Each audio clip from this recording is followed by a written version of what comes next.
கடந்த 3 ஆண்டு காலமாக பாரத பிரதமர் அவர்கள் தலைமையிலே நடைபெற்ற நிதி ஆயோக் கூட்டத்தில் கலந்து கொள்ளவில்லை. அதற்கு பல்வேறு கருத்துக்களை முதலமைச்சர் ஸ்டாலின் அவர்கள் தெரிவித்திருக்கின்றார். தமிழ்நாட்டிற்கு தேவையான நிதியை மத்திய அரசு வழங்கவில்லை என்றும், பல்வேறு திட்டங்களுக்கு அனுமதி கிடைக்கவில்லை என்றும் குற்றச்சாட்டை சொல்லி கடந்த 3 ஆண்டு காலமாக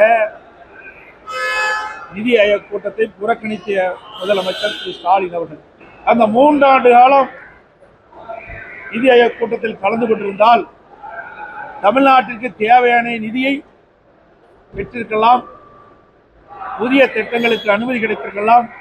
ஆனால் மக்கள் மீது அக்கறை இல்லாத ஒரு முதலமைச்சர் என்பது இதிலிருந்து தெரிய வருகிறது. இன்னைக்கு அமலாக்கத்துறை டாஸ்மாக் அந்த நிறுவனத்திலே பல்வேறு மட்டத்திலே ஊழல் நடைபெற்று, ரெய்டு நடைபெற்று, விசாரணை நடைபெற்றுக் கொண்டிருக்கின்றது. ஆகையால் பயந்து இன்றைய தினம் டெல்லியிலே நடைபெற்ற நிதி ஆயோக் கூட்டத்தில் கலந்து கொண்டுள்ளார் என்றுதான் கருத வேண்டியிருக்கின்றனர். தமிழகத்திலே சட்ட ஒழுங்கு சந்தி சிரித்துக் கொண்டிருக்கின்றன.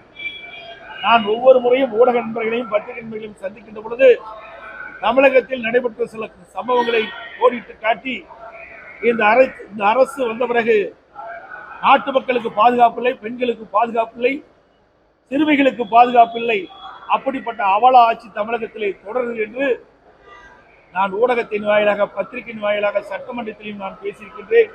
ஒரு பொம்மை முதலமைச்சர் இந்த நாட்டை ஆண்டு கொண்டிருக்கின்ற காரணத்தினாலே சட்ட ஒழுங்கு மிக மிக மோசமான நிலையிலே இருந்து கொண்டிருக்கின்றதுதான்